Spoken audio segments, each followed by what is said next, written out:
What's up?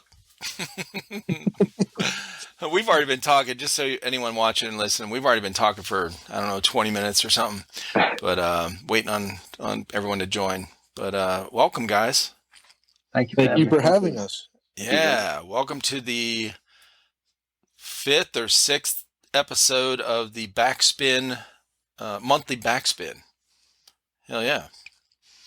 Where we have numerous guests and normally have a co-host who is stuck at work right now. OT, respect, brother. No big deal. We got you, man.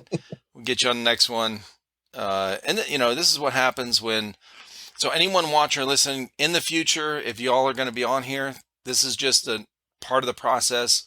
We with 6 people on here, we try to have 4 guests and 2 hosts, and with everyone's different schedules and different time zones throughout the country, it becomes difficult to nail down a day and time to get this thing going. So not a big deal, very flexible, and we'll just make it work, so it's no big deal if somebody has to miss.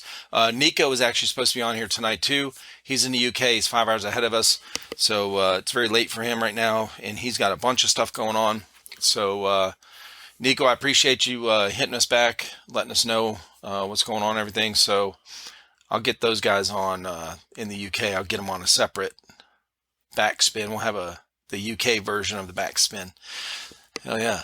So normally, what we do on here is this is like the only formatted podcast that we run on this podcast. So you guys know from talking with me before in the past when I had you on individually, I don't really do a format.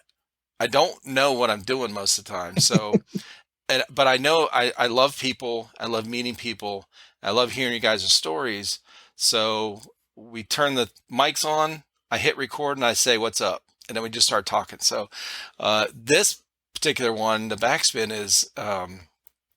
is formatted, and actually OT, Mr. Off Topic, came up with this format when he suggested it to me a while ago, and I loved it. So I thought it was a really good idea, and so this is what we do every month. So the format is we kind of go around and do like the monthly recap. So whatever you've been, everyone take turns, pretty much catch us up on what you've been doing the last few months with Airsoft. And then the next section is the Wheel of BBs. We spin the wheel. It has some little questions on there, and whatever it lands on, we talk about that topic, and then we do rapid fire questions. So we'll just rock this out. Little light today, missing 2 people, but we'll be good. We got some good guests on here. So what you guys want? What we do is when you start. Manik, we can start with you, and then Pumba, and then Spoon, and we'll just go around and do introduce yourself, so that anyone that hasn't watched your podcast with me in the past knows who you are, and then just go give a recap of what you've been up to with Airsoft for the past couple months or whatever. Guns, gear, events, all that shit. Okay. Manik Airsoft. Flawless Technique Airsoft, out of Western New York. Pretty much I haven't been doing too much with Airsoft in the last 2 months. Just taking care of some issues, some health issues, and but looking back to get back into it next month, going to my first event in 2 months. Hell yeah. Yeah. Good deal, man. So how's your health? You doing better? Yeah, not too bad. You look good. Thanks. Yeah, man, you look healthy. Yeah, not. No, I got an immunity issue, and sometimes it causes me extreme pain, so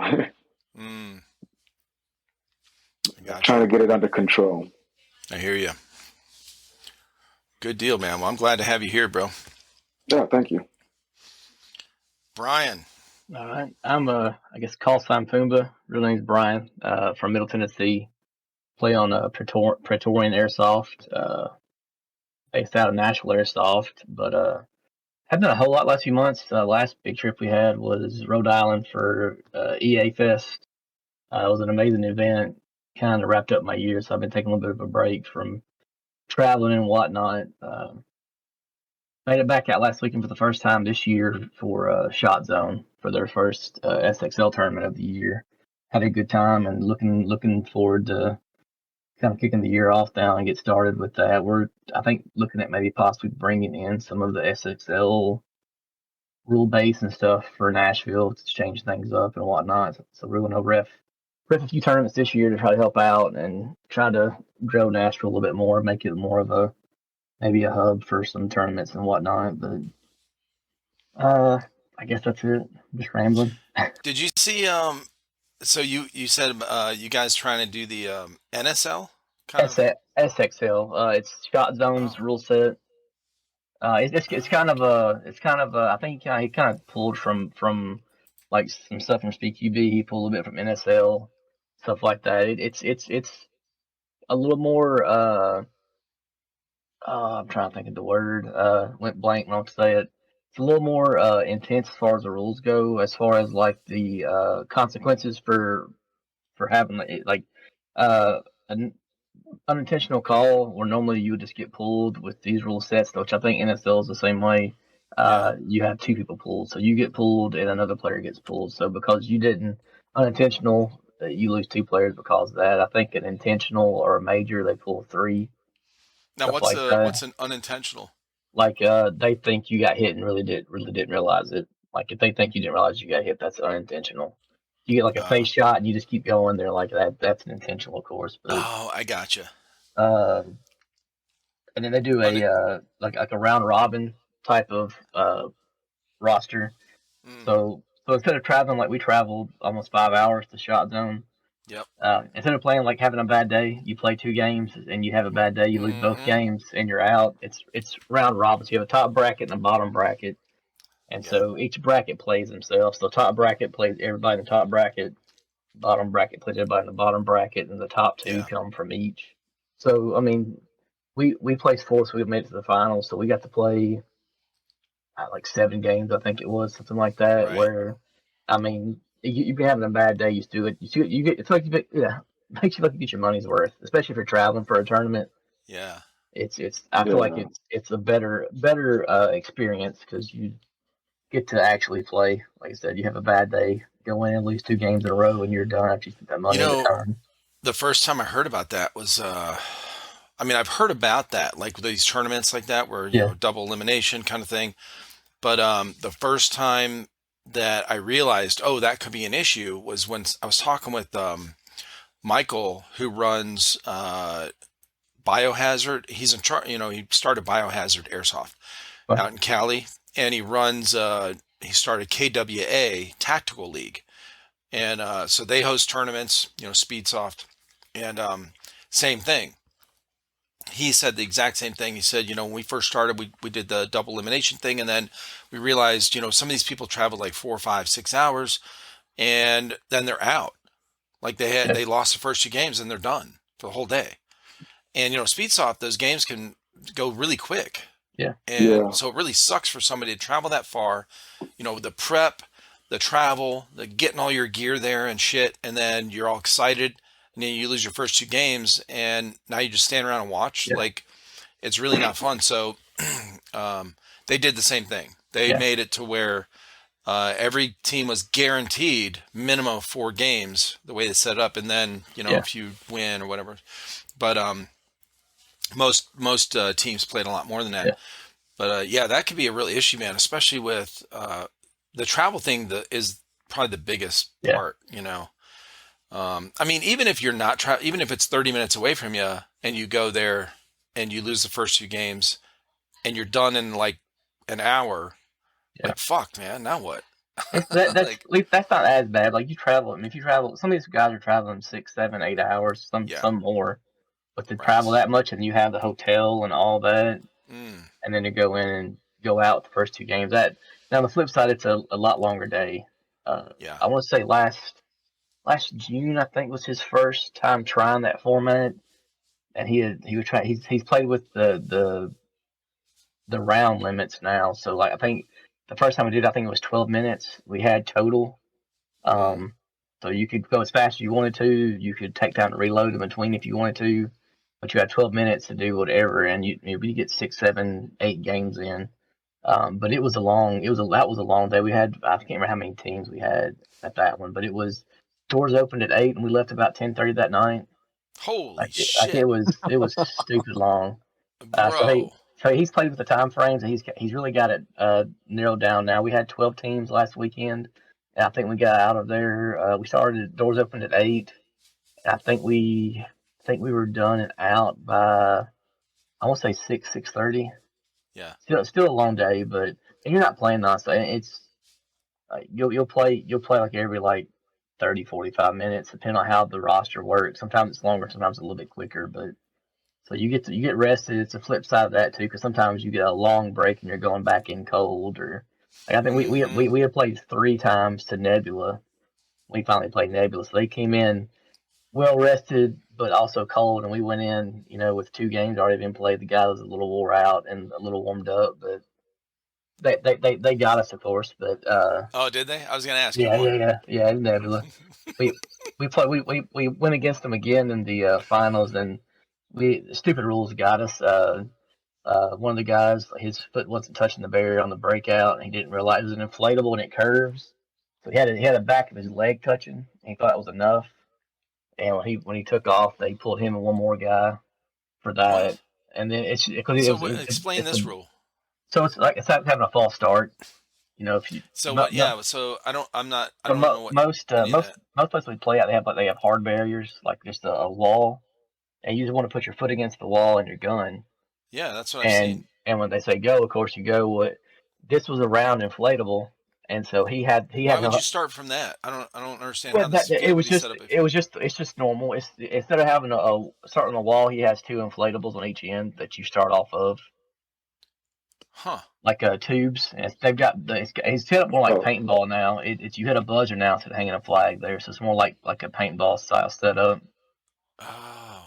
But it wraps under, and so he had the whole back of his leg touching, and his foot was underneath the round barrier, not touching it. He didn't realize that wasn't okay, and so he took off. That was a penalty, and it pulled him and one other guy. So I guess I'm confused on how that's not okay. Because the refs were under the impression that his foot had to be touching the barrier, and it wasn't. How? If it's round, what are you supposed to do? Jam it all the way under there where it doesn't?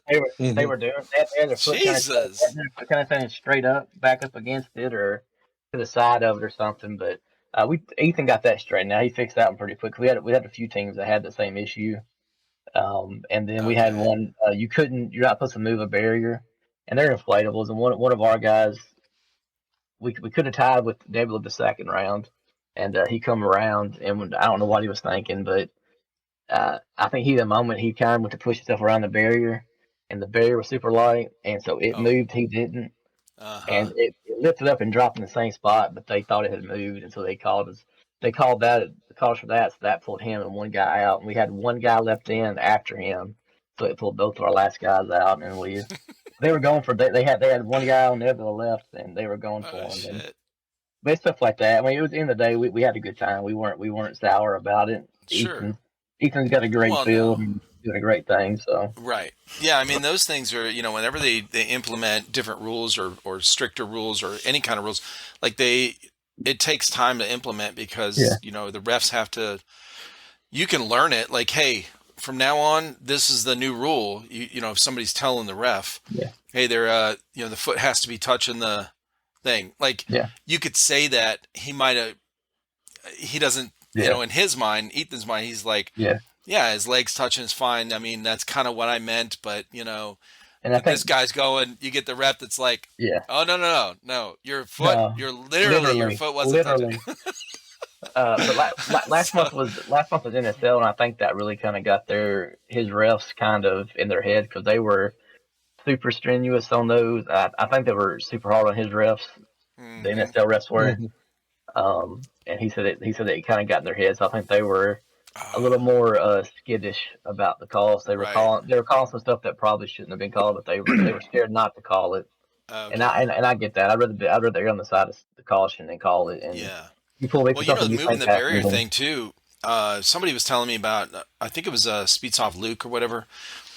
Was talking about the NSL and talking about how one of the rules, like you said, you can't move the barrier, and those barriers are light. They're inflatable and they're on turf, so they slide. And the only thing holding them down is like a PVC pipe. The Underneath. weighted, So a little bit of weight. right. So you've got to be very careful, because most of the time, like a lot of these guys, I think that would probably be if I was playing regularly like throughout the year.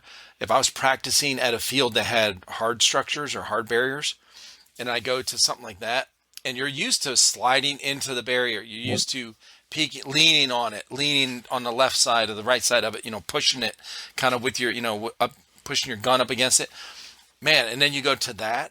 It's That would be a different. really hard habit to break. That's all we play on. It's hardcover, and then to go there, the first Right. one there was a whole different experience. But we love going now. It's Yeah. a different play style because instead of having like a traditional like Dorito, it's a pyramid. So like if I go to Dorito, I'm a bigger guy. I have to kind of drop down on my knees and kind of stay the fatter portion of the Dorito, so I can still not get schwacked off the go. But Right. Yeah, man. Well, sounds like you've been having fun. That's good. oh yeah. Awesome. All right. Spoon. Mr. All right. Spoon Airsoft. So I'm Spoon Airsoft. You can find me on YouTube or Instagram. I've had a pretty good year so far already.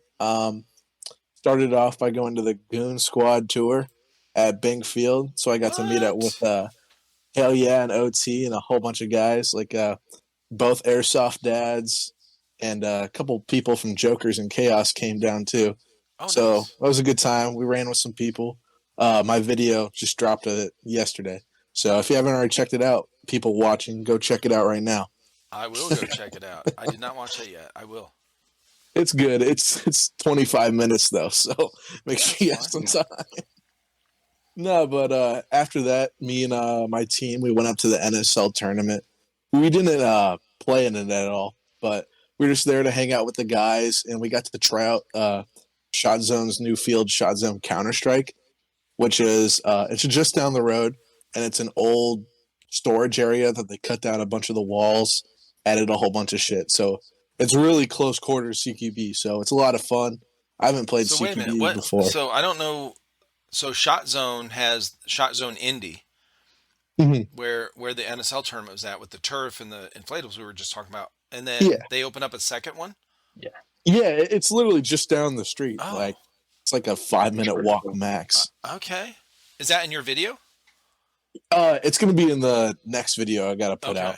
Okay. We met up with OT and them at Bing. So they came to us. Right. But yeah, it was like me, Lance, Ruby, a couple other our guys, and we got to bust out our pistols. So it was a lot of fun. We had some tracer units going on. At the end of the day, we met up with some of the refs from ShotZone, so we played a whole bunch of games during the night. And so that was a good time. Then after that, what else did I do this so far? We've done a couple open plays. Like last 2 weekends ago, I met up with Brim and a couple other people. Nice. So it's been going to open plays, going to some events. I think I'm going to Noob Day in April. It's at ACS in Paducah. I think OT is coming up. I don't know if Hale is. But a bunch of our guys are coming up. I got a bunch of other buddies coming up. It's in Jet Desert Fox, Leah, and Alphonse are all going to be there. So hopefully I can get. What event is this? Noob Day. Noob Day. It's at ACS Airsoft in Paducah, Kentucky. Oh. It's AEGs only, isn't it? Yeah, it's just no HPA, so you can run gas blowback if you have it. Yeah. Oh, okay. And it's going to be like just a whole big event with like black shirts versus camo. So it's gonna be pretty straightforward. Oh shit. That's why. So what do they do? Like, is it literally for noobs? That's kind of the premise. Yeah. I've been kind of playing around with the idea of like running like a noob loadout, like going and Right. getting like a cross draw vest, using an AEG with a high cap and a mask. I've been playing around with the idea, but we'll see if that comes do through. it. Dude, you should do that. Hey, You should that do should be that. the rule. Everyone should have to show up with, I- the noob shit, bro. Lancer Tactical, fucking shitty M4 or something. I don't know. I don't know, man. Come on, Manik. But I'm just saying because when I started off with a KWA gun. I didn't go buy a Lancer Tactical. I watched a lot of reviews and they were like, no Lancer Tactical. So I was like, all right, cool. That's why I started with Lancer Tactical. But yeah, I started with the I actually started with an ARP-9. Had it for a week and I just hated it. And when I got the T6 after What didn't you like about it? the ARP-9. Yeah. Honestly, it was user error. I thought I couldn't, the thing wasn't working, and it was because I didn't realize I had finger banged the man. So, but by that time, I had already got the T6 with the mid count rounds, and I was good to go. And I was like, yeah, I'll just take this. I don't want to. So, and I gave that to my son. There you go. Hopefully he can kill some peoples with that. No, he quit airsoft like a week later. He went up wrong. Yeah, You gave the wrong gun, bro. That's He like why. ARP either. Yeah. That's why. Holy shit. The gun was so bad you made him quit. My gun's cursed. Yeah, it's cursed. Oh shit. So what so Spoon, so it sounds like you've been busy, man. That's when OT and Hell Yeah started talking about this tour they were doing. I was really excited because that's something a lot of people I've talked with talk about is they want to travel more for airsoft. And it's not always just because they want to try out the AO at a different place, whatever. It's the people they meet online, just like I'm meeting all you guys, online, and then end up meeting some in person. And it's a really cool thing when you do that. And we all go to this huge event, and we go somewhere that's it's fun. It's fun. So it's really cool that you got the patch. Now, let me ask you this, because the last Backspin, OT had just come back from that thing where he saw you guys, and he's got this thing sitting behind him on his shelf in his room, and he's like, oh yeah, he was talking about this event, talking about you. He's like, yeah, he gave me this bowling pin. So he goes to grab it. I said, what is a bowling pin doing in an airsoft field? What? So where did that come from? Well, I don't know if you can see it in the back there by my shelf. There is another one. I can see the tip, just the tip.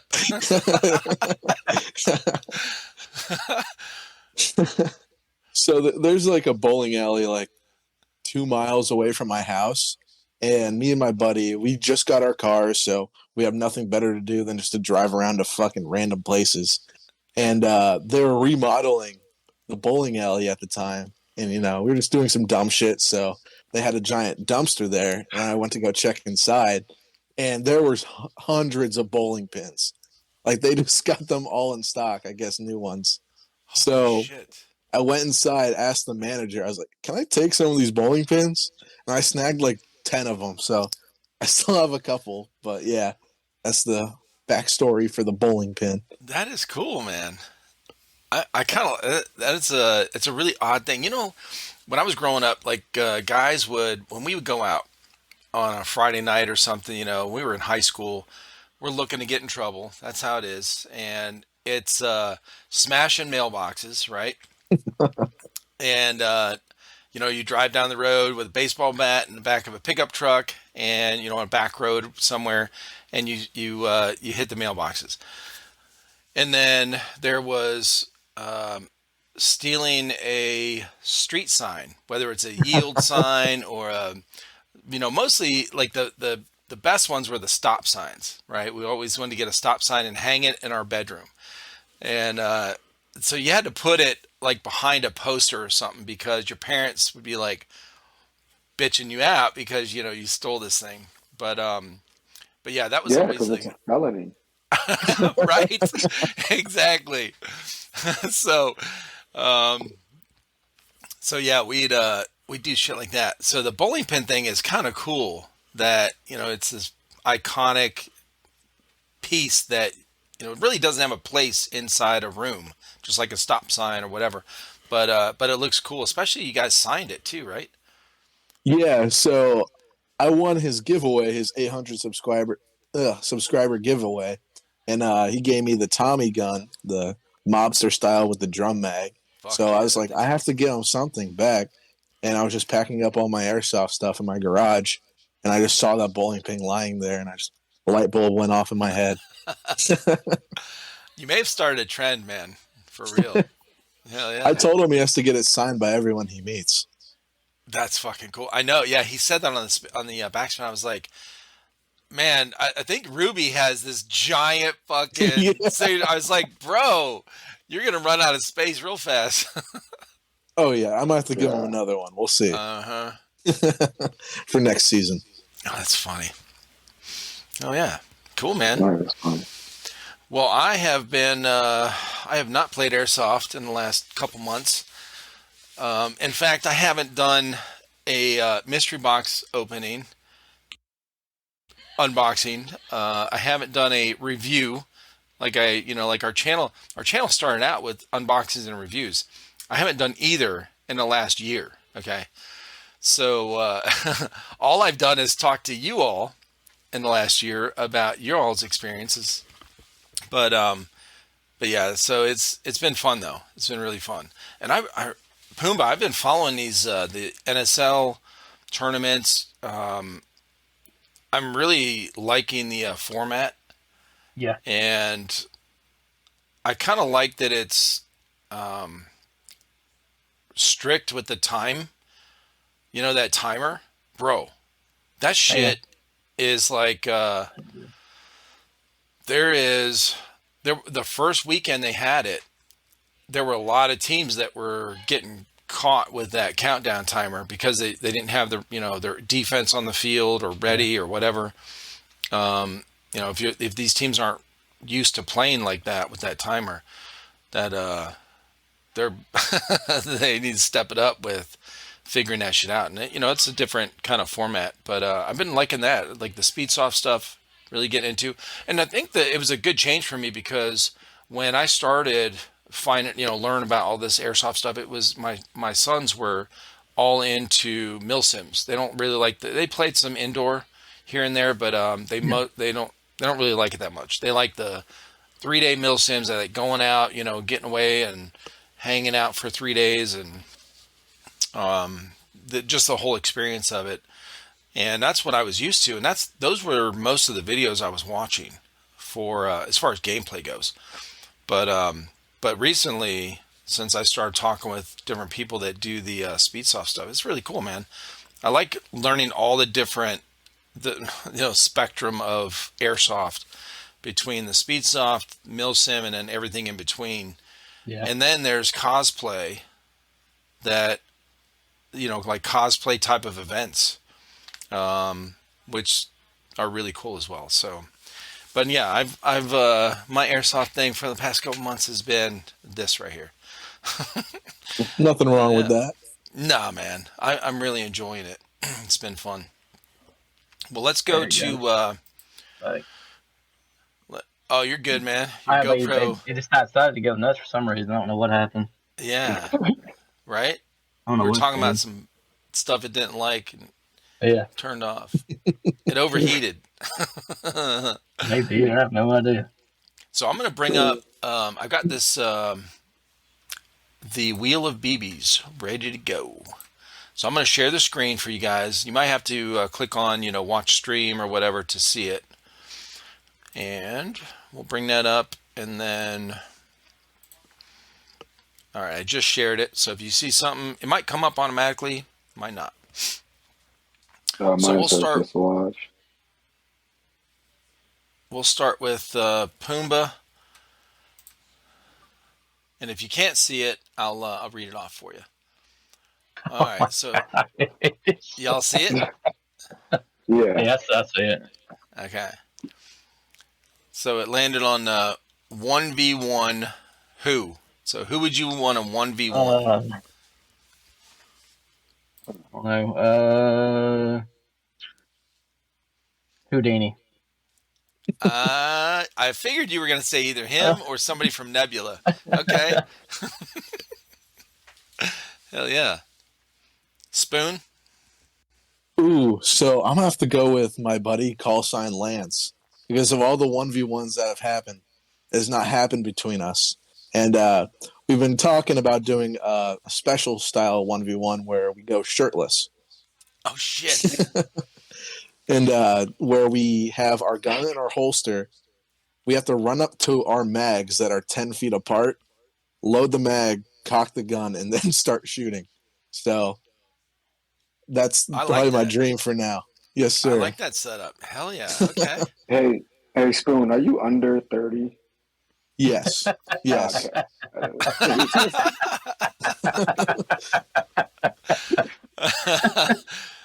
Oh, yeah. All right, Manik. Who you 1v1? Honestly, man, I like to 1v1 a couple of people. Like, just because I think it'd be an honor to be shot by them, man, because they're really good. IamDylan, Valiant Airsoft. That's pretty much it. Yeah, those two people. Pumba, Houdini, those two guys. No, yeah, Who's that's pretty much Valiant? it. I don't think I've talked to Valiant. I think I follow him on Uh, Instagram, but I think I've talked to him. yeah, no, I've never talked to him. I think I talked to him once through Hop Up, and that was like buying a gun. I think that was him. I don't know if it really was him. Did I you at bought least an get the gun? MCX. Yeah, I did get the gun, the MCX. Yeah, it was a nice gun. The only thing, it was just too heavy for me, so I ended up getting rid of it. Uh, Nice. Okay. All right. Spoon, we're going to start with you this time. All right.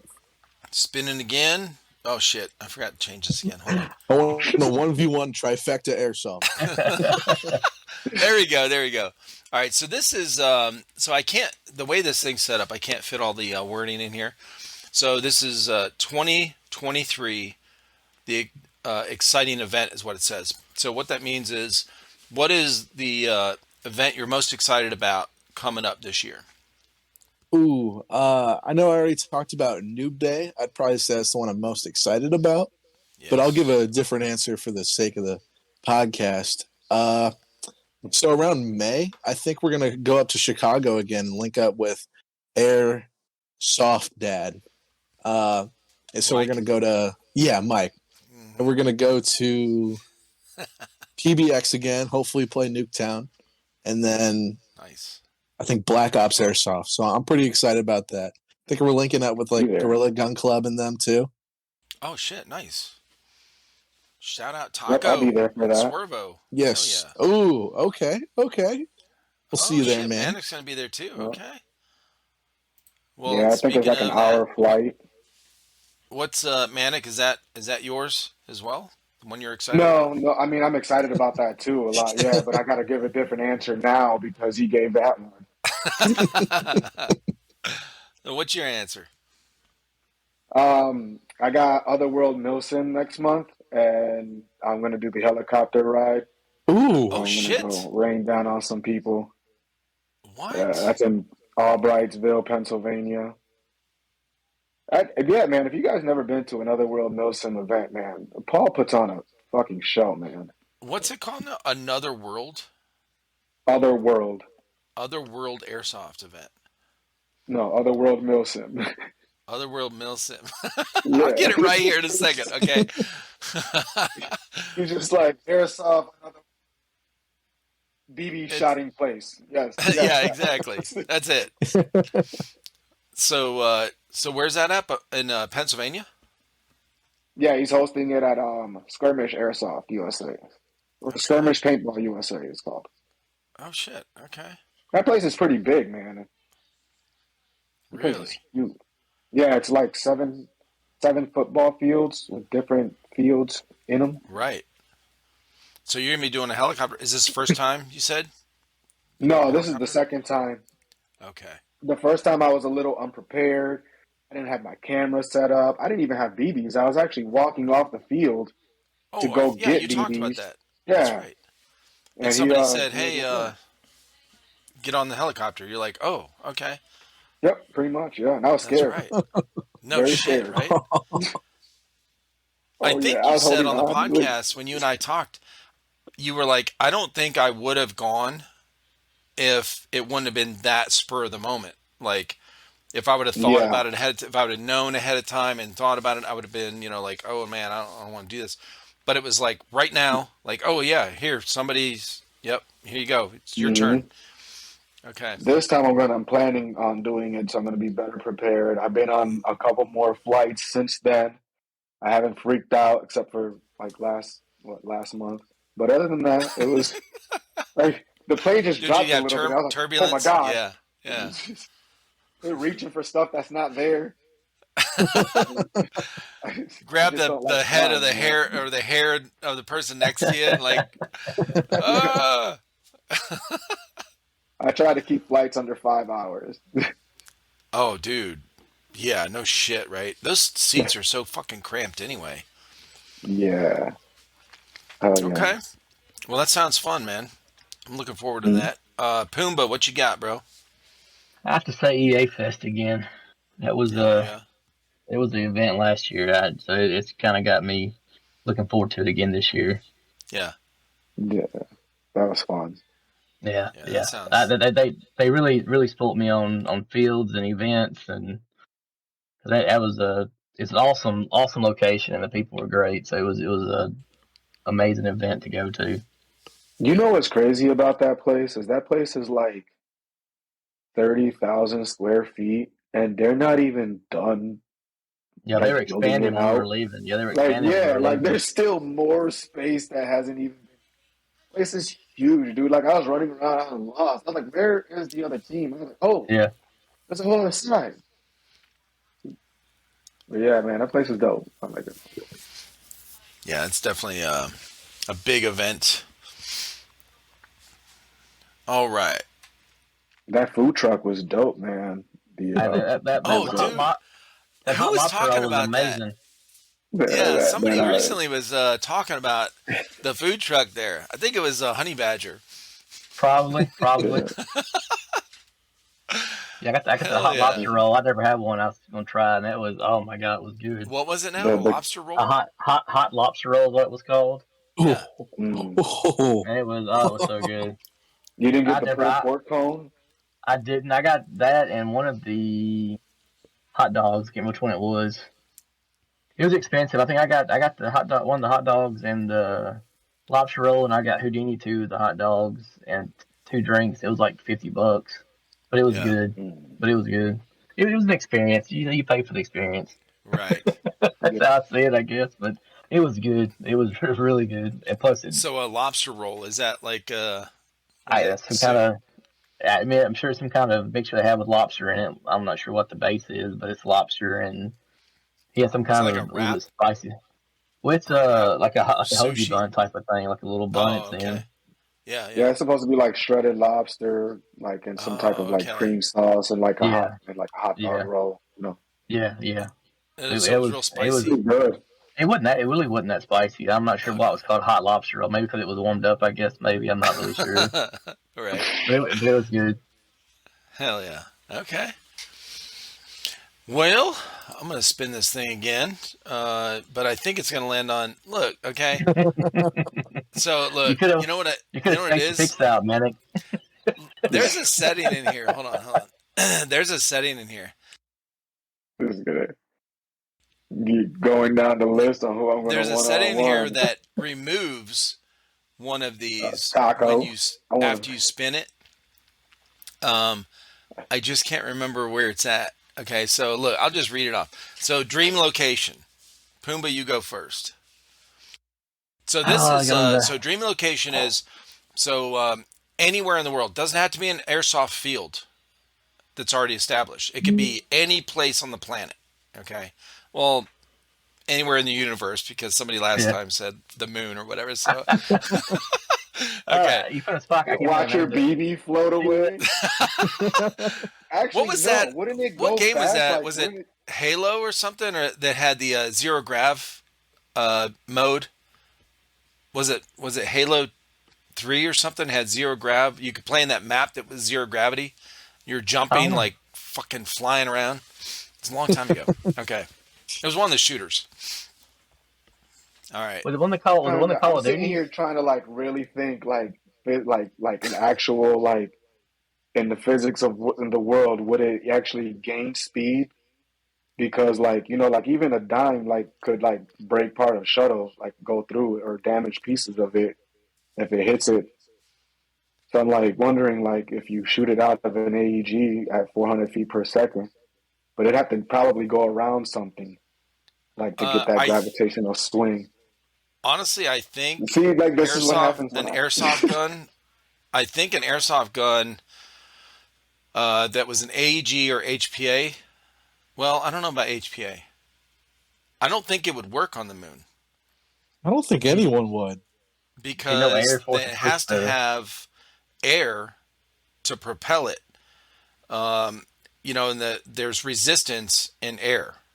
And because, space is a vacuum, there is no air. Like a helicopter, propellers, they won't work in space because it pushes the air. I don't know if it will work. Man, that's a good question. But we need to have a fucking... I'm going to invite Neil Elon deGrasse Musk Tyson. on the next. I'm going to invite Elon Musk on the next one, and he's going to answer. He can answer. We need Neil. Okay, I got an answer. I got an answer for your for the next person on the monthly Backspin. Neil deGrasse or Neil Tyson. Is it Neil Tyson? Neil. Yeah. Neil deGrasse Tyson. Yes, that's it. That's it. I was like, what's that guy's name? We need to contemplate, will airsoft guns shoot in space? That's a great question. We need to figure that shit out, bro, for real. Okay. You want to need a hop Mythbusters. We're calling. We need a test here. All right. Someone a lot smarter than me can figure that out. All right. So what's your dream AO, Pumba? I can't think of the name now that you put me on the spot, but it's the I believe it's actually a paintball field, but they have like the 1-to-1 replica of Nuketown. Oh yeah. I can't think of what it's called now. Saved my life. Handful of people have talked about it. Yeah, that would probably be my. It's called paintball explosion. Yes. Yep. Yeah. I would love to go do that because I grew up on the Black Ops with the Nuketown. That was like the Nuketown. The map, crazy. Yes. So it would be cool to have a 1-to-1 scale to go to play on. Would be freaking awesome. Hell yeah. Can send you the invite, Pumba. Yeah. What now? Can send you the invite in May. All right, I may have to try to make that.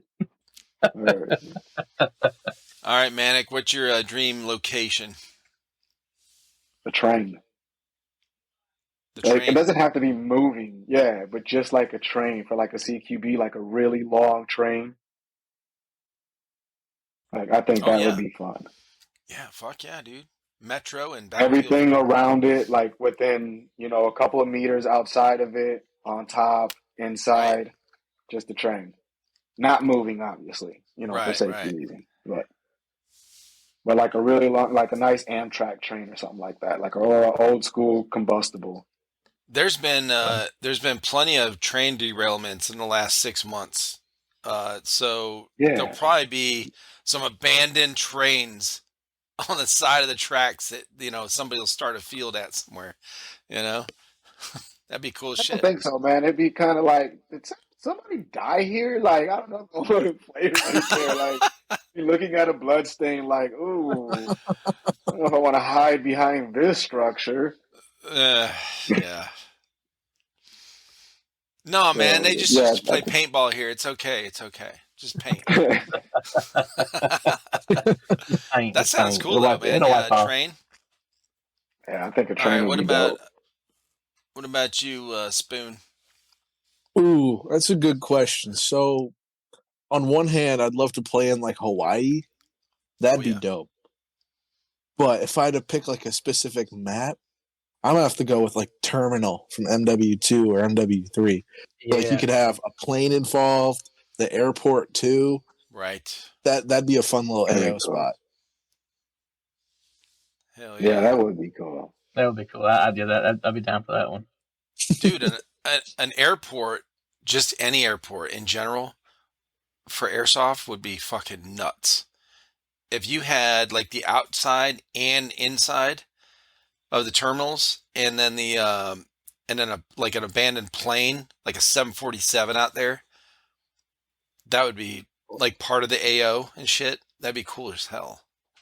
Dude, it'd be like $300 to play at that AO. Like, no, it'd probably be like fucking $800 for a ticket. Okay. Hell yeah. And you have to pick up your own BBs. Yeah. No shit. Okay. Yeah. Well, the last one for this spinny thing, the wheel BBs, is new gun for 2023. So, are you upgrading, or looking forward to upgrading, or buying a new gun for 2023? And what is it, or what kind of upgrades you doing? Manik. To build more of a speed build, and then changing this one. I literally just got all the pieces yesterday, or bought them. I'm waiting for them to come in to turn this into like a honey badger type build, where it's got the PDW stock, longer barrel, and then a suppressor that covers the longer barrel. Because I want the barrel to come just to the tip of the suppressor. Like I want that long of a barrel. Right. I want to hit across the AO. Awesome. Now, what is that gun back there? That's the skeletonized King Arm with the fusion engine. Gotcha. Okay. Looks awesome. Hell yeah. Thank you. Spoon, what you got? So I've been looking at the Crytek LMG because our team needs an LMG player. And I think that'd be a fun one to upgrade. And I know that not everywhere accepts it as an LMG, but it'd be fun just to have for a little bit because Crytek's are still good. I mean, they need to do a little bit more innovation, but I also need to figure out something to put my my PR15 HPA gearbox in. So that's probably my plans for this year. Awesome, man. Now, what's the Crytek LMG? It's like the M4 style LMG, so it's not accepted everywhere. But it's got like the lower half of the receiver just looks like a standard M4, but the upper drum mag on it or something. Yeah, it's a box mag, and then it's got like a special handguard on it too. Gotcha. Okay, but why the Crytek? Is it supposed to shoot really well? Yeah, it's supposed to shoot pretty well. I'm just gonna run it till I see I need some upgrades, and then I will just throw a HPA unit in there. Have you seen the MG40s? Mm-hmm. Or what is it? MG42? Yeah, MG42. Something like that. Isn't it the real long machine gun from World War II? That's got like, big flared out. And yeah, there's been a couple guys. I guess they're really hard to get. I think Alphonse got one, and then who did I have on here? Mask TV. He got one. He's real big into the World War II like gear loadout and shit, and camo and all that. And he got one not too long ago, but they look pretty cool. But dude, I would not want to carry that thing on the field all day. Yeah, and the G&G ones are like $2,000 too. So God, I feel bad bringing that on the field. No, that's too much money. That what? That's the showpiece. Mm-hmm. Right. That's the one you take to the field and show everybody when you're pulling on the back of your truck or something. Yeah, like, hey everybody, gather around. Look what I got. All right, and then you put it back in the case and lock that bitch up. Okay. Yeah, you show that one on Friday when you're just doing Yeah. And then when you No actually play, shit. All right, Pumba, what you oh, got, bro? What you got? Anything you're upgrading or new guns you're looking at? Yeah, I think I'm gonna do a new speed build for the season. We're gonna looking at getting some of the El Diablo bodies, kind of like What a is that? kind of like the monk set up the tank grip type of gun, but it's their lower is all one piece, so the grip is bolted into the lower. It doesn't use a gearbox. The engine sits in the upper, so you have perfect alignment, no alignment issues. So we're gonna try those out. I think some of the guys will get together and make a team order and do some of those. We've done the Euro builds and stuff, and uh, the plastic monk grips are bad about breaking. I mean, we had a guy that put one on there and never even ran it, pulled it out of his case, and it had a big crack around it. Oh, Mm. damn. So, I mean, stuff like that. And they're not cheap, and they have aluminum ones now, but you can buy a nice AEG for what the one grip costs now. So we're gonna okay. try the El Diablos out and see how they work. Nebula runs pretty much everybody on Nebula runs them, Mm, and I've been looking at them for a while. So I think we're gonna bite the bullet and get some of those, gotcha. make some builds out of them. But yeah, that's Now, all I plan on. is that the brand, the Diablo? Like Yeah, who makes it? it's he's on Instagram and he got a website. It's El Diablo Customs. Oh, okay. I think he's based out of the Netherlands, I believe. If Yeah, I may be wrong on that, but gotcha. um, Dylan have been dealing with them for a while for their stuff. They've been using them, and they keep talking highly of them. And I've held them and played with some of theirs, and they're really freaking awesome. So I think we're just gonna make some builds with those, see how they work out. Hell yeah. I have my Okay. reservations about the Euro builds. Um, I mean, Yeah, I I was gonna get say what? need for them, but like, I like the aspect of, having the replica gun. You know what I'm saying? Like, But it's almost like this playing. will be just for tournaments. Like I'm not gonna open play with it like that. No, no, no. Yeah, no, I get it. I just, Yeah, it's the one thing about the tournaments that, it's just like, ah. But like, I was thinking about if I want to do a speed build, but I was thinking about going with the Mac just because like they have like the buffer yeah, and things. I like the buffer too, and it gives it more of a gun look yeah. than a paintball marker. I kind of That's just put it personal off, preference. and but holding those and so they the balance feels good in them. Like having that thing on the back, for whatever reason, the balance feels really good with it. So I'm gonna try it and see how it goes. Yeah. They We'll are see. nice though. They look great. I mean, I'm currently running an E4. It's been my tournament gun for the last 6 7 months, and I've loved it. I feel like every time I run AEG, I don't do as good. I mean, the HPA. I mean, so I've been kind of almost like I don't know, superstitious about running HPA because I feel like I run HPA, I don't do as good. And I run one of my AGs, and it's like just so much smoother. I feel like so I've been leery on going to HPA, but we're going to try it and see. If not, I'll pull the E4 back out and keep running it. Yeah, Hell yeah. you gotta do what works for you. Yeah, yeah. What happened? Oh, I just turned the Oh, I stopped sharing the screen. That's all. dude, I thought everything just froze and Oh stopped. I yeah. was like, oh shit. Oh no, we're good. Y'all, can you guys see everything? Or Yeah. Yeah. see okay, cool. Hell yeah. Well, I was gonna go on to I got a couple questions for you guys. We call these rapid fire questions, but when we first started these, we were trying to think of stuff that was like something we could do, rapid fire kind of like, and we did that a couple times. And one of the I guess common ones we asked were like nods or no, right?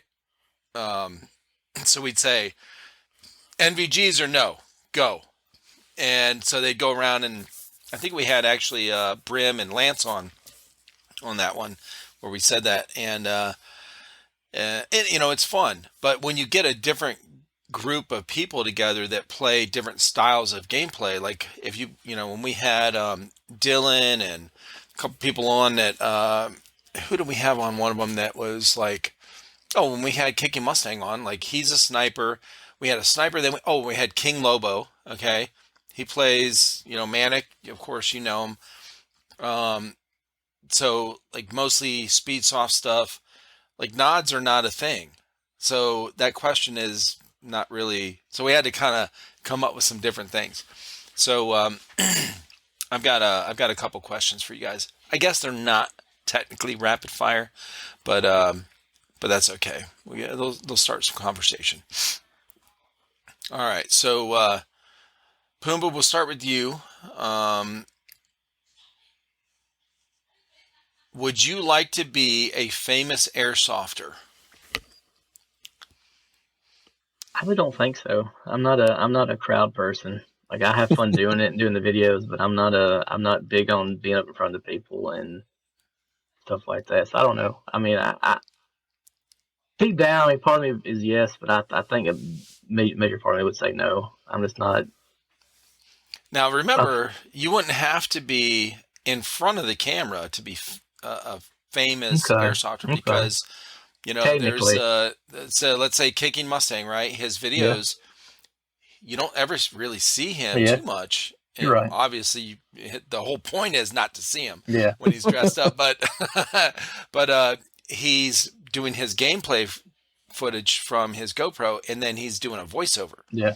If And he's that's the very, case, very then popular on yeah. YouTube. Yeah. So, it's not like, that kind of thing. So if you had an opportunity, Yeah. If that's the case, then yeah, I wouldn't mind yeah, that.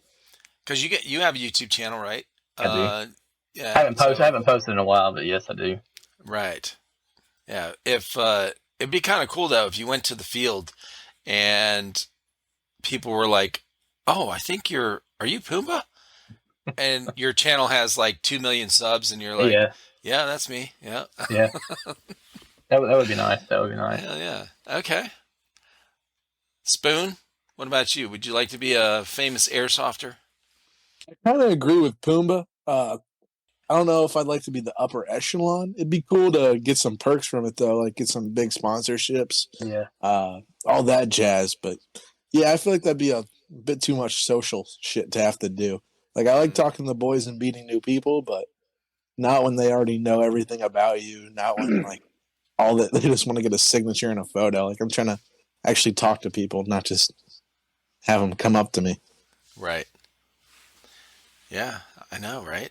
It would be it changes it. It changes it when you scale it up like that, and then it's almost like people sometimes can't really be themselves around you because, or maybe you don't think they can, because you're like, well, are they just trying to get a picture with me, or are they just trying to get me to sign their gun or something? Like, or is Well, like this the even like where I'm at right now, like I mean, I'm not by any means, whatever, but you're so focused on getting like we did the EA trip. Like I'm so focused on getting B-roll and stuff, like to make yeah. like a video. You're not really getting to experience like the experience because like Houdini and all them, they have to walk through of the open play field, and like I'm recording everything, and like they're getting to experience, and like I'm just like, so I feel like I don't know, especially if you were to really get up there in fame, like I feel like it puts that much more uh pressed on you to make sure you get the. So I feel like it would really take away from the experience on some of these things if that's you're solely focused on getting this because you've got to have this to keep your numbers up and whatnot. So I don't Dude, know. It's that is such a good point, because I think when when I go to family functions, I'm filming a lot of stuff. I'm taking pictures of everyone, everything. This ain't even for a YouTube channel. This is just for my family record history kind of thing. That I'm not good at writing in a journal. I have one. I've written in it for a long time. Well, after I came out of being sick and stuff, but it was filming all this stuff is really just for my family. My kids to have after I'm gone, so they can show their kids instead of sitting down. When all of us grew up, even you, Spoon, I'm sure your grandparents, if you know any of your grandparents, they would show you a picture, a photo album, and explain, who this person was. You'd have that old, once in a while you see those old black and white photos. It's like that's your grandparents' parents. Like your great grandparents. Like holy shit, and they explain who it is. I want to do that for my kids, but in video or picture format where it's not in a photo album, and so they can show it, to their kids on their phone or whatever. And when I'm at these events, it's like everyone's socializing, everyone's sitting there and talking around, and I'm not.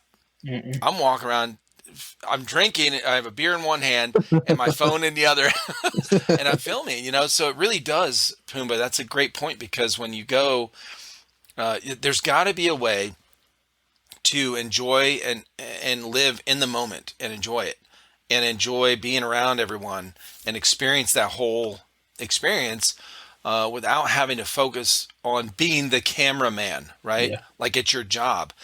What do you guys think about the i360 or whatever that thing's called, the 360 cam?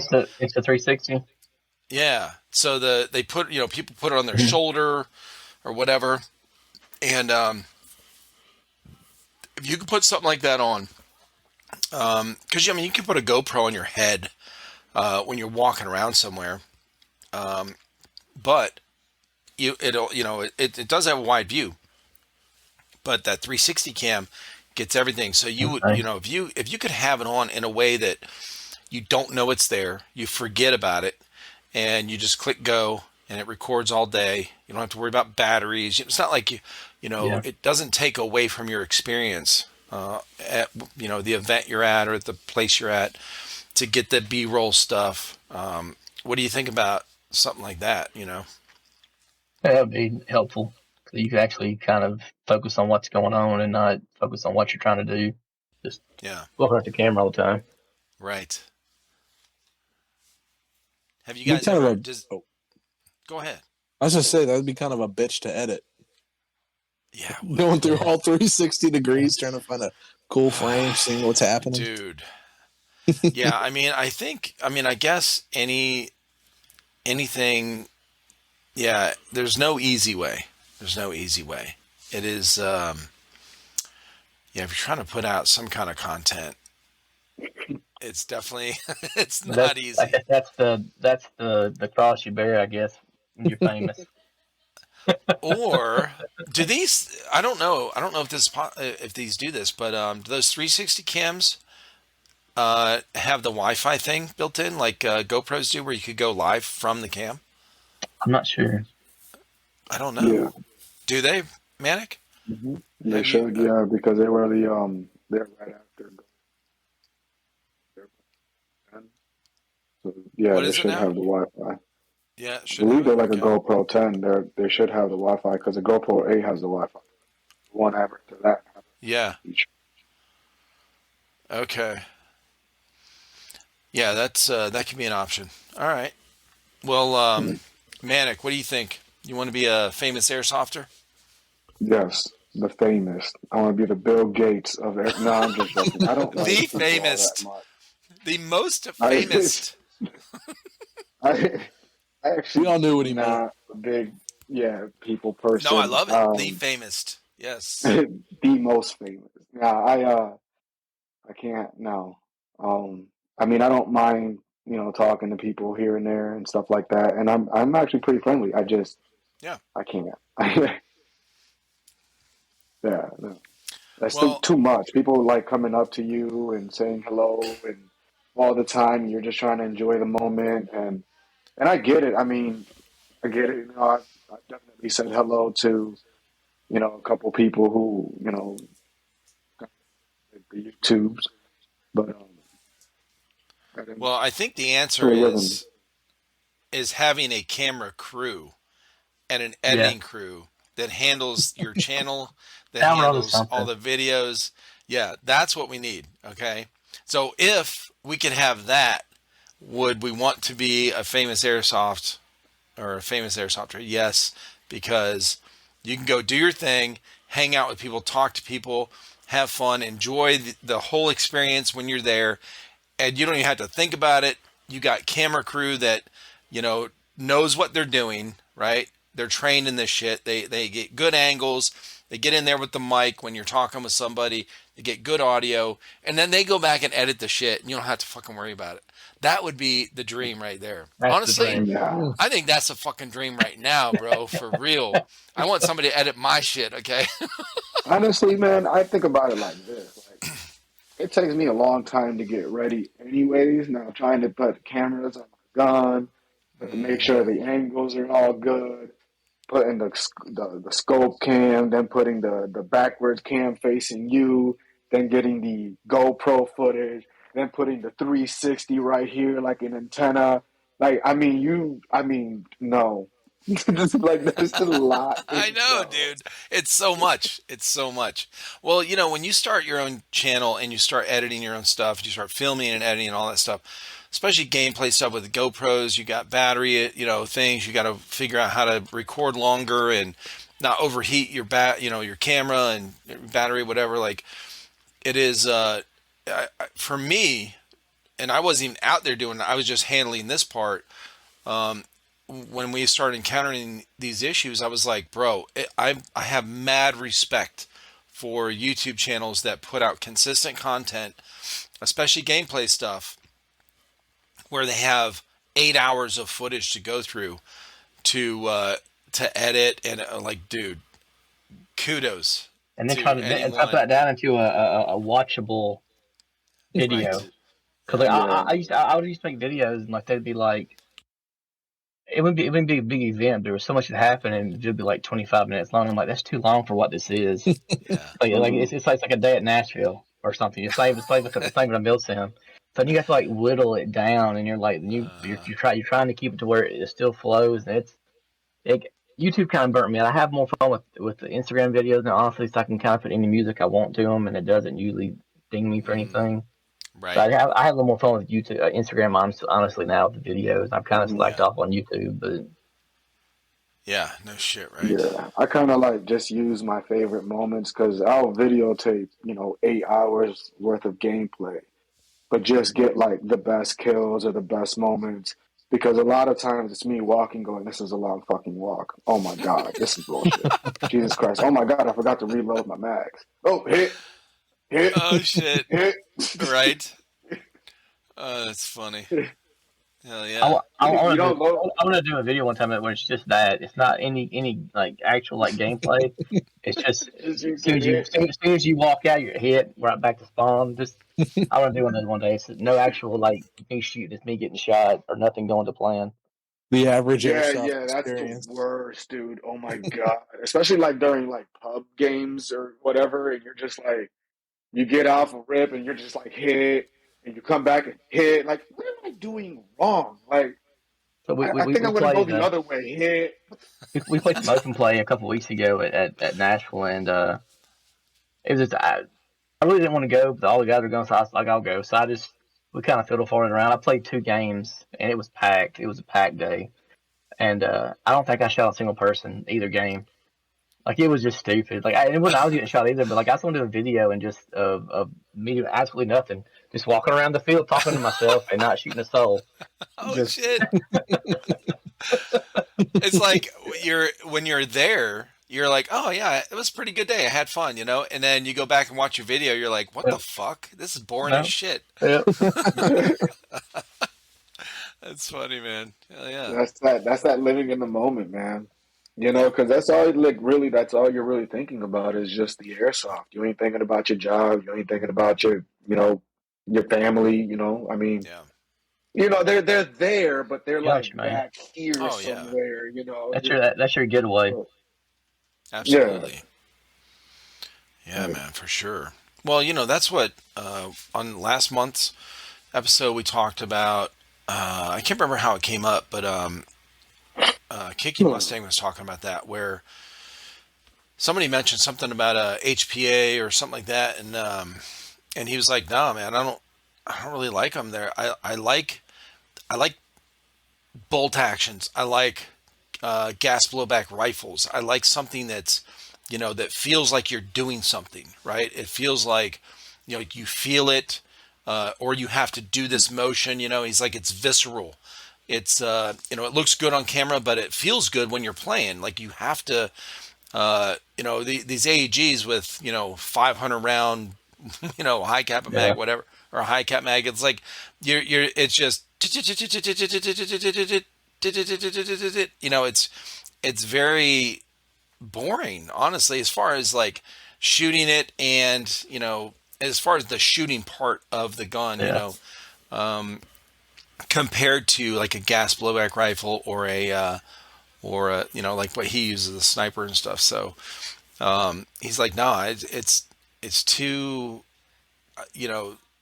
there's a balance with when you guys are playing, especially if you have, you're trying to get video. You've got to kind of think about it.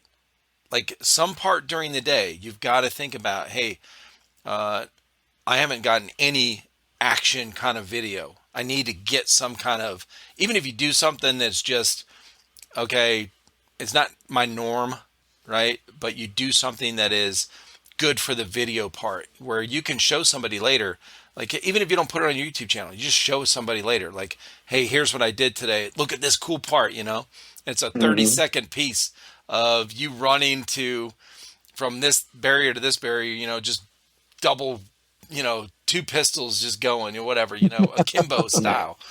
I remember this one video when we were starting to do some gameplay stuff, and the guys came back. It was actually the only sniper video that we ever put out. It was the only sniper gameplay that these guys ever did.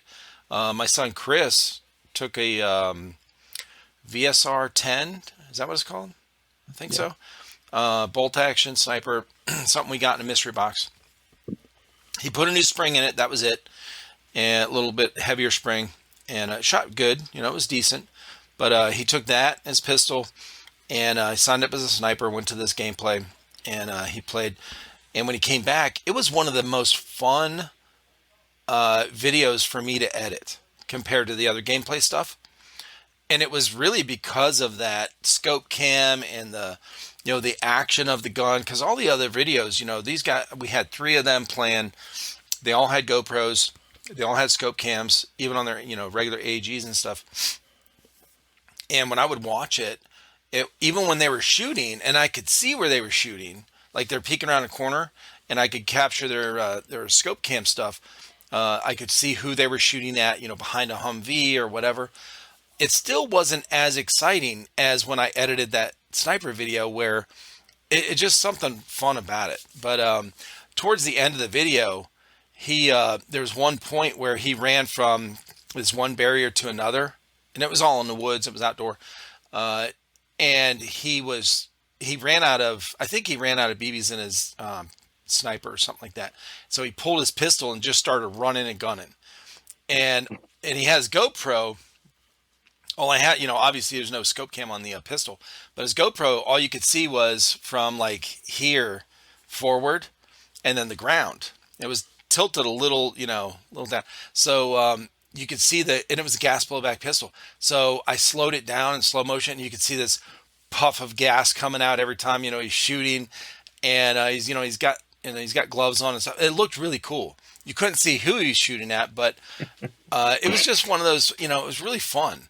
And that was really just for video. And he was like, I had a really fun time. It was probably the most fun he had on the field in the moment. And it was one of those things where once he got everything set up on his cameras and everything, he forgot about it. He wasn't thinking about, or he didn't have to think about, hey, I've got to get some good video. He just, once he made sure everything was set up right, just played. He just focused on playing.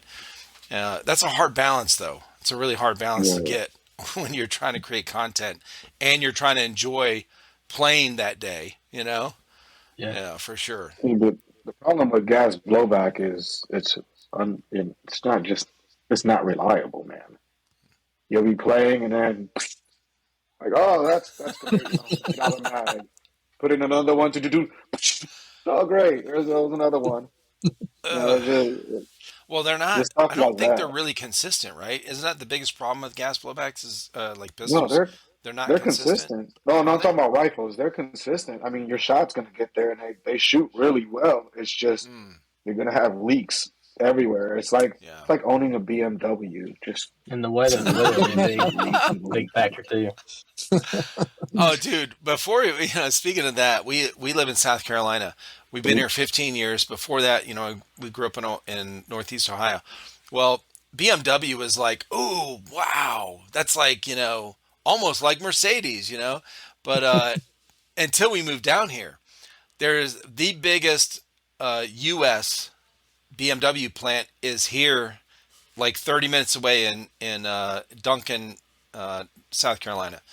So, or I don't know if it's considered Duncan or Spartanburg, but anyway, the biggest BMW, it's fucking huge as fuck. And the employees there, the full-time employees, the people that are hired on, they actually have a program at BMW to where like you get a huge discount on leasing their vehicle. So you can lease a brand new BMW if you're a full-time employee there. And I don't know the numbers on it, but it's really low. Okay. Really low payment, and it comes direct deposit or, the automatic take it out of your paycheck or whatever. Okay? Yo, that's some old sharecropping shit. When we well, they do it for advertising, right? So there's more BMWs on the road, brand new ones, by the way, and it shows off their models. So we got here the first couple of years, we were like, holy shit, there's so many, everyone's driving BMW down here. I didn't know that there was a plant right down the road. So once I found that out and I found out the program, and then I was like, oh, okay, that's a cool program. It's cool, BMWs are nice. Then I worked for a company that is a subcontractor for BMW. So we made seats. So the front and back seats that are in BMW. So all the BMWs that are made in America, this company that I worked with made the seats that went in there. So from, the framing to the foam to the leather, all of the safety features on it. All right. So then I'm seeing how it's made. And I'm going, what the fuck? We got duct tape underneath your seats. We got fucking zip ties that aren't supposed to be there. We got little pins holding your shit together. That's, a safety feature for your seatbelt. Okay. Because the supplier for the actual pins, or whatever, is running low on shit. Like, I'm like, dude, yeah. I hope these BMW owners don't look under their seats. Okay. Cause it looks like a fucking somebody, podunk put this shit in here. Okay. Oh yeah, but it really changed my mind about that. But overall, the BMWs are nice cars. They really are. But just the seats. Yeah, it's not just the seats. I don't know, man. I think every car out there is like that, except maybe the super high end. Like the really, like maybe Ferraris or whatever. I don't know. Nothing like a $20,000 a year maintenance charge. Bro, what's funny is, and I know this is completely off topic, but Ferrari, somebody said a long time, I went to this business meeting. I was in this business a long time ago, and I went to some different things like that where I was listening to some people talk, and they said, this guy says, most people that are like middle class think that the rich people, like, I would never spend $250,000 on a car, right? Because that's like Ferraris and stuff. And he's like, yeah, you would, because you're already doing it. He's like, if you make 60 grand a year and you buy a $30,000 vehicle, that's half your income. If you make $1 million a year and you buy a $240,000 or $250,000 car, that's a 25% of your income. They're doing less than what you're doing on your car. It's just higher numbers. I was like, oh shit. I never thought of that, bro. I was like, oh wow. Okay. And so I stopped thinking like that, like, oh, they're just, I would never. I'm like, okay, if I had the money, I would too. Mm-hmm. Get that fucking Ferrari. Hell yeah. Anyway. So, well, listen, man, I had some other questions on here, but they're not really that good, to be honest. So, and I have a What's Word tier one? document. Huh? What's tier one? Tier one? Yeah. What's tier one? Exactly. Yeah. So I have a Word document and I can't find it right now. So, well, normally OT handles this. I didn't want to call him out. So normally OT handles the rapid fires. So that's my bad for not being prepped. But anyway, but I've had a really good time talking with you guys, man. It's been great. Yeah. It's been a lot of fun. Yeah, dude. I appreciate you guys being on here. Well, let's go to the last part, which is you guys recommend your replacement for the next month's backspin. So who wants to go first? Who's ready with a guest? I got a guest in mind. I don't know if he's been on. I know he's been on once, but I don't know if he's been on the monthly backspin. But IamDylan. Dylan? Hell yeah, we can have him on. I honestly can't remember. I think this is the 6th episode. I don't remember. Yeah, I think he has been on in the past. That's fine. He's been on the podcast, but yeah, I think he's been on the backspin. Oh, yeah. Okay, then. So. No, we can. Who? Shogun. Shogun. Shogun. The guys out in California. Yeah. Yeah, those guys are cool as shit. Which one? I had their whole team on. Yeah, you had Airsoft Samurai on. Yep. Airsoft Shogun. I believe it was just Shogun. Yeah, Shogun. The leader of that one is the. You talking about the guy that showed off the patch, the leather patch, with the beard? Yeah. Yes. Yeah, I think he's the one that started Shogun. Yep, that guy. Okay. I'm really bad with like names and. No, that's cool. If I see the gear though, I'm like a gear guy. There's only 3 of you guys on, so I'll reach out to Dylan and Shogun and see if we can get a time with either of those guys. Awesome. Right. Hell yeah. All right, Pumba, how about you? He hasn't been on before. I want to suggest Ethan, the owner of ShotZone. Oh, thank you. That would be awesome. Yeah, I've been wanting to talk to him. Ethan Trail is his name. Okay. But I think he's got a personal IG, and he's also got the team, the Fields patch. Yeah. Gotcha. Looks like he's giving the middle finger. It's his patch. It's his initials are AT. Yeah.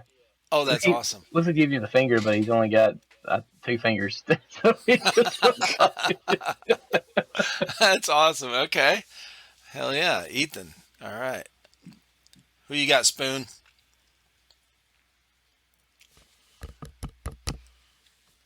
Wait. No sound. No sound, bro. All right, I'm gonna go with my teammate, River City Ranger. Oh shit! Yeah. Awesome. Yeah, I didn't know that was your teammate, bro. Yeah, he joined our team in like October last year, and he's a good dude. He's fun to run with. He's got tons of Milsim stories too. I could listen to those for hours. Yeah, I had him on the cast. He's cool as fuck. Okay. He might have mentioned that on the podcast. Yeah, that he plays with you. Okay, that's cool as hell. Awesome. So we got River City Ranger, we've got Dylan and Shogun, we've got Pumba. Who did you say again? Ethan. Ethan from ShotZone. From ShotZone. That's our 4. All right, and Myster OT. Hopefully you'll be able to make the next one, and we'll have a full crew here. Awesome. Well, listen, guys, I appreciate it. It's been fun, and I would look forward to talking to you guys soon. All right. Thanks for having us on. It was Thanks a for great having me. time. Great as always. All right, guys. Have a You good guys night. have a good one, man. See you. You Take care. too.